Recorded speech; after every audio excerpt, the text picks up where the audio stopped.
Nós não vamos para o culto, nós vamos para a reunião de culto, porque a nossa vida é um culto a Deus. Nós somos casa de Deus. Como casa de Deus, onde nós andarmos, senão aquela visão lá na casa, no local só. Aí a gente pode viver uma vida dupla. Somos tão santos, corretos, honestos, lá na reunião de culto, mas lá no dia a dia nosso, não precisamos ser tanto assim. Isso não é cristianismo. Cristianismo é um estilo de vida. Cristianismo não se limita em reuniões de culto. Cristianismo é a nova vida de Cristo que nós ganhamos, que segunda-feira é Cristo, terça é Cristo, quarta é Cristo, quinta, sexta, sábado, domingo, é Cristo. Se Ele não for vida em nós em toda a semana, Ele não é nada em nós. Não é só lá na casa, é também na casa. Quando reúne as casas, ali está o santuário. Vós sois, não diz assim, Coríntios? Vós sois santuário. Santuário.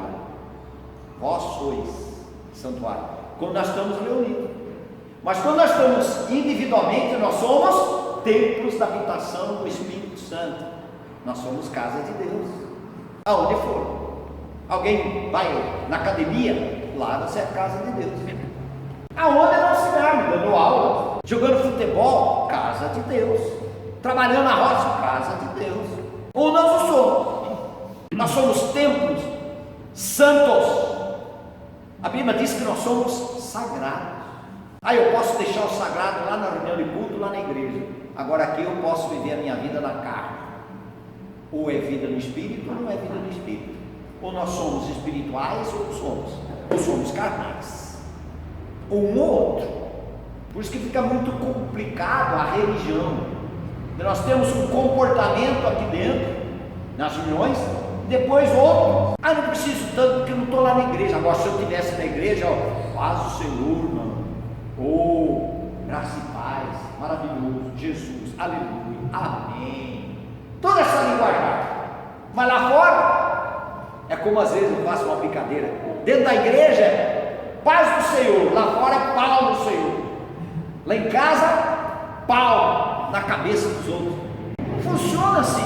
Não é isso que é o cristianismo. Nós somos ou não somos.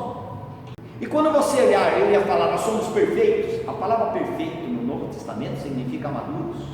Não é perfeito sem pecar. É pessoas maduras. São filhos feitos no Filho, com letra maiúscula, que é o Filho de Deus. Nós fomos feitos filhos no Filho, quando este Filho, com letra maiúscula, foi crucificado. Quando ele foi crucificado, o Filho, o Cordeiro de Deus, que ele lá como Cordeiro de Deus, mas também ele era o leão da tribo de Judá. Ele era ali o Filho de Deus, mas não morreu como Filho de Deus, ele morreu como Filho do homem. Ele tinha que ser homem, sem pecado nenhum, porque o Senhor Jesus Cristo não tinha a natureza de Adão. Por que não tinha a natureza do pecado? Porque era Deus? Não, Senhor. Deus, ele sempre foi toda a eternidade, mas ele esvaziou-se. Olha o que Filipenses 2 diz: tende em vós o mesmo ou a mesma mentalidade, o mesmo despreendimento, o mesmo sentimento que houve também em Cristo Jesus. Pois ele, subsistindo em forma de Deus, não julgou como usurpação o ser a Deus. Ele não estava usurpando um lugar onde que não era dele. Ele sempre foi Deus. Antes, a si mesmo. Ninguém esvaziou o Senhor Jesus. Ele se esvaziou. Ninguém humilhou o Senhor Jesus. Ele se humilhou. E Deus o exaltou, ele nunca se exaltou, ele foi exaltado.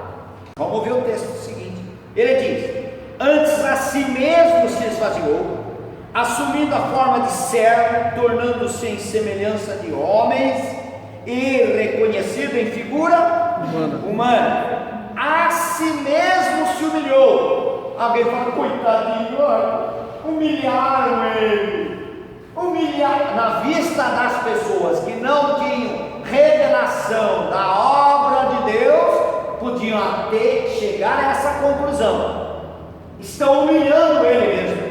Mas ele sabia, e o pai sabia, que ele, o filho, estava se humilhando. Ele tomou uma decisão pessoal dele, ele não foi forçado, não foi obrigado, ele tomou essa decisão de tornar homem, se esvaziar daquilo que ele era, Deus, mas viver como homem, ser encarnado, tornou figura humana.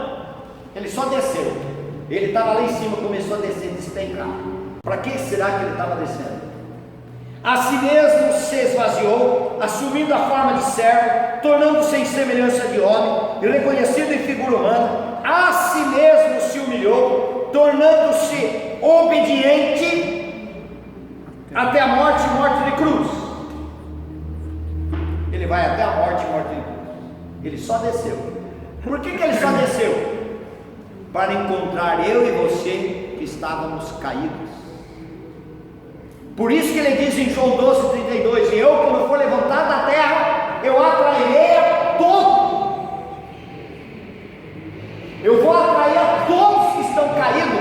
Por isso que eu desci, para encontrar os que estavam lá embaixo.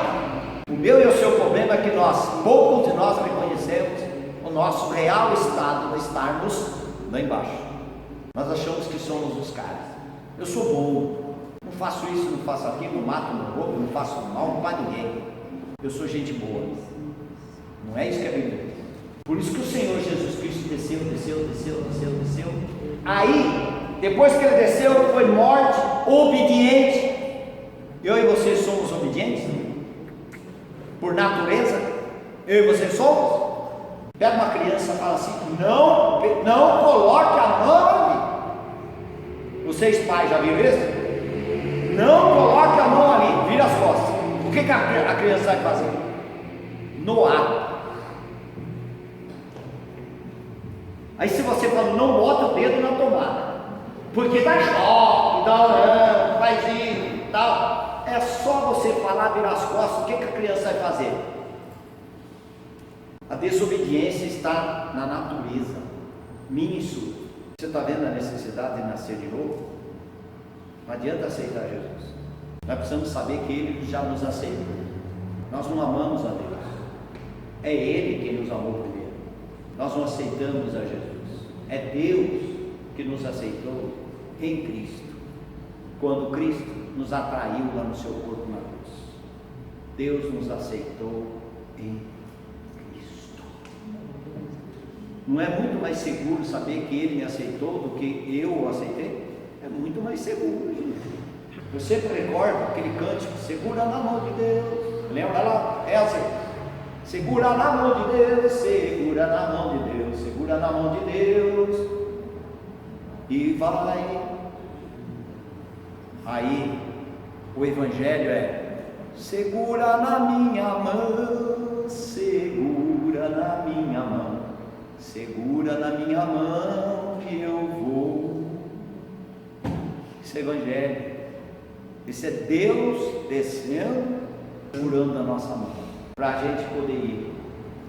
A gente gosta de achar que a gente tem competência para fazer as coisas. Nós não temos competência para fazer nada. Nós somos incompetentes. 1 Coríntios 1:21 diz: visto como na sabedoria de Deus o mundo não o conheceu por sua própria sabedoria. Aprouve. O que essa palavra aprouve significa? Aprouve é uma decisão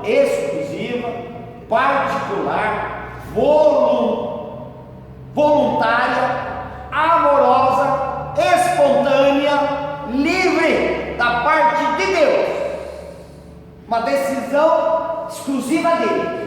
Aprove a Deus salvar os que creem pela loucura da pregação.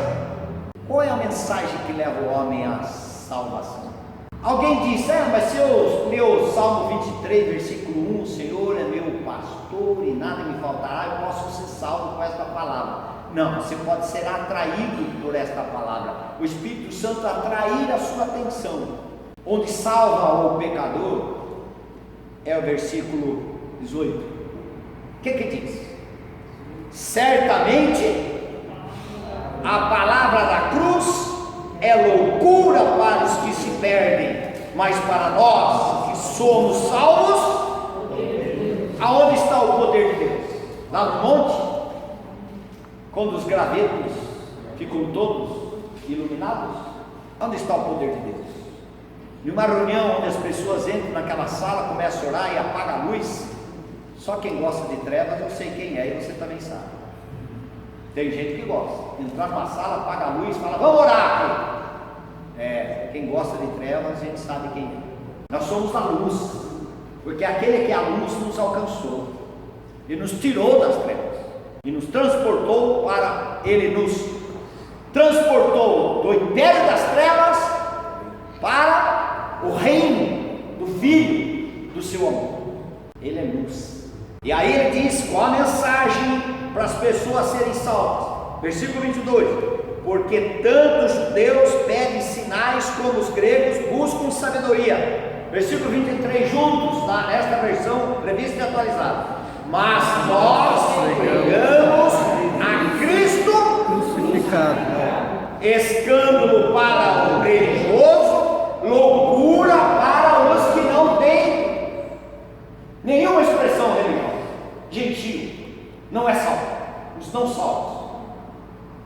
Escândalo para o judeu, loucura para os gentios, mas para os que foram chamados, tanto religioso como grego, as pessoas sábias, cheias de sabedoria humana, tanto para judeu, religioso, como a pessoas que se julgam sábias, pregamos a Cristo, poder de Deus e sabedoria de Deus, porque a loucura de Deus é mais sábia do que os homens, e a fraqueza de Deus é mais forte do que os homens.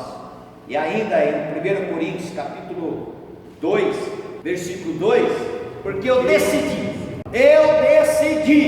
aí a gente dá uma pensada, porque senão a gente corre que nem beija-flor, e não pensa, fica um negócio costumeiro, passa, sobra nada, porque eu decidi. Paulo, você decidiu o quê? É assim que a gente estuda a Bíblia. A gente quer correr, mas o Espírito Santo quer que a gente pare. Uma hora ele fala para parar, outra hora ele vai falar para correr.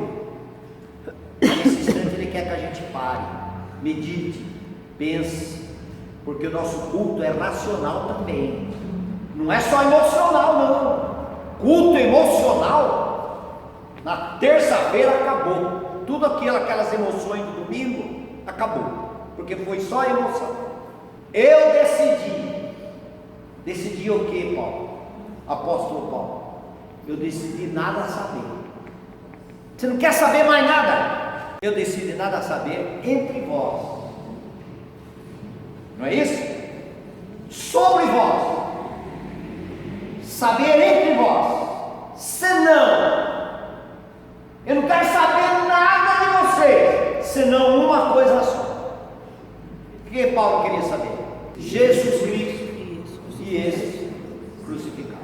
Esta é a mensagem que salva o pecador, o Cordeiro de Deus, que é o Senhor Jesus Cristo. Ele salva o pecador do quê? Dos pecados? Salvar do quê? Romanos capítulo 6, versículo 11. Enquanto eu mesmo não estiver vivendo essa plenitude desse evangelho, porque o evangelho fala a respeito de uma pessoa. O que é o evangelho? O evangelho é Cristo. O que é a vida eterna? É Cristo. E o testemunho é esse, que Deus nos deu a vida eterna, e esta vida está no seu Filho. Quem tem o Filho, tem a vida. Quem não tem o Filho, não tem a vida. Em 1 João 5, de 11 em diante. Acabei de falar. O Evangelho é boa nova, tá? Boa nova de quê? Da salvação.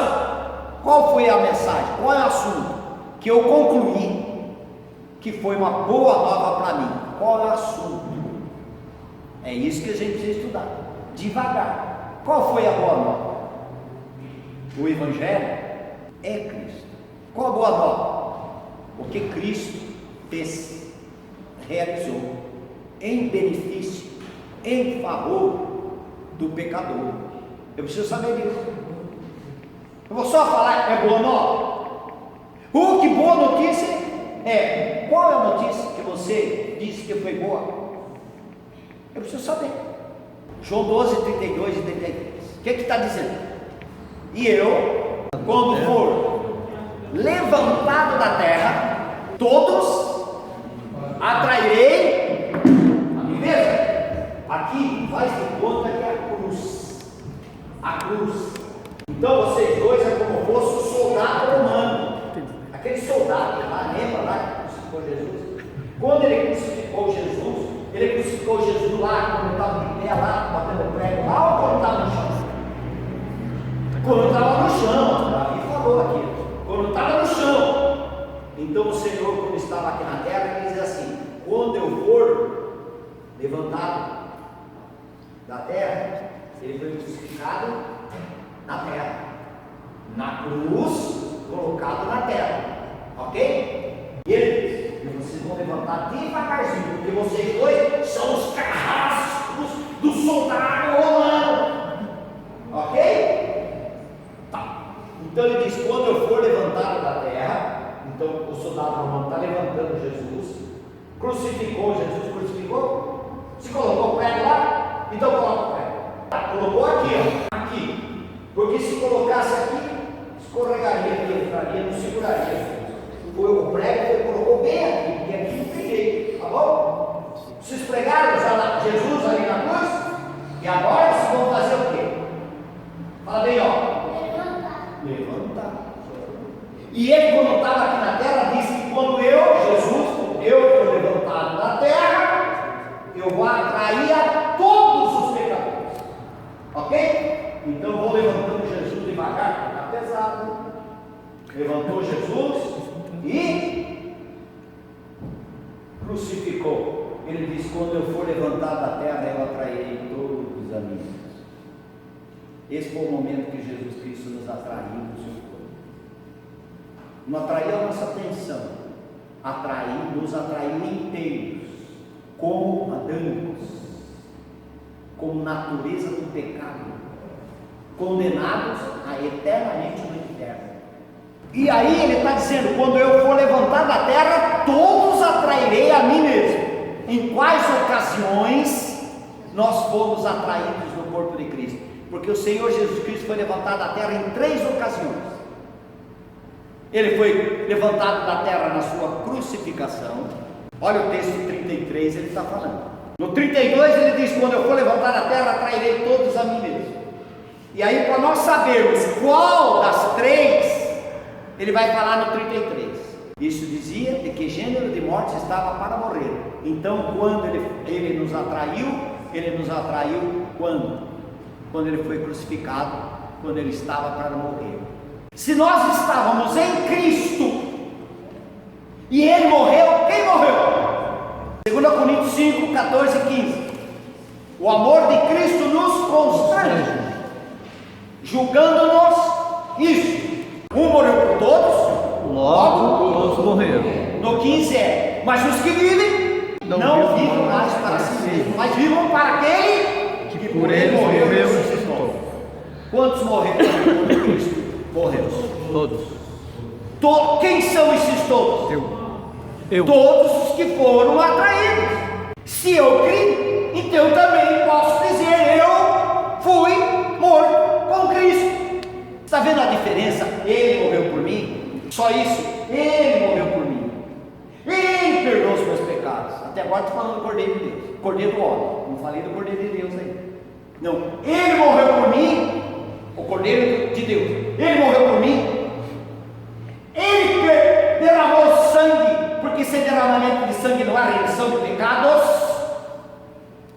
perdoou todos os meus pecados, mas tem o Cordeiro de Deus que foi além, ele me atraiu. O Cordeiro do Velho Testamento não tinha capacidade para atrair o pecador, para mudar a natureza do pecador. Na Cordeiro de Deus tem. Quando eu for levantado da terra, trairei todos a mim mesmo. Um morreu por todos, logo todos morreram. Por que nós precisamos crer que nós morremos com Cristo? Por que é necessário que eu creia que eu morri com Cristo? Porque se eu não tiver a minha experiência da minha morte, eu não vou renascer. E se eu não nascer de novo, eu não vou ver o Rei de Deus, eu não vou entrar no Rei de Deus. Não tem salvação para mim. Mas eu fui batizado. Vocês viram numa farmácia, eu perguntei para uma moça, eu só perguntei para ela, olhei para ela e disse assim: você já foi batizada? Ela olhou para mim e disse: já fui. Aí eu vou fazer outra pergunta para você: foi batizada onde? Ela falou: eu fui batizada num bairro assim, na igreja. Eu falei: não foi isso que eu estou perguntando. Não é tão óbvio assim. Você foi batizada onde? Aí ela ficou: por que será? Olha o Romanos 6,3. Batizado, incluído. Batizados onde? Em Cristo.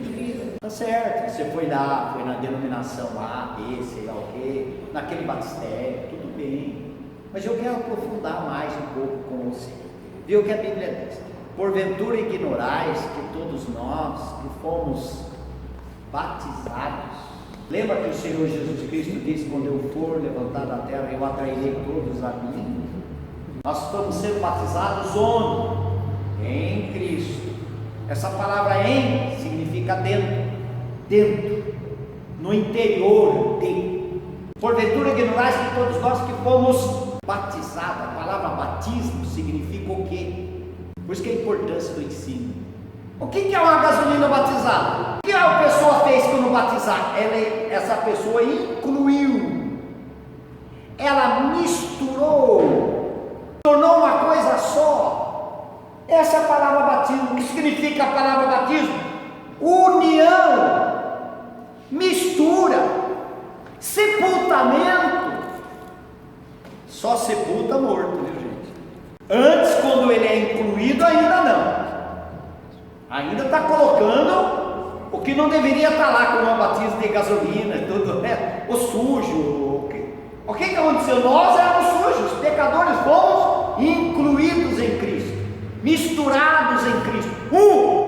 Morreu por todos. Logo, todos morreram. Quando você usa uma gasolina batizada, o seu motor queima aquela gasolina, a original que era a gasolina, mais aquilo que foi colocado nela, que não deveria, mas está colocada nela. Aquela gasolina, ela queima inteira o produto que foi incluído e mais aquilo que já estava. Cristo morreu, ele morreu e também morreu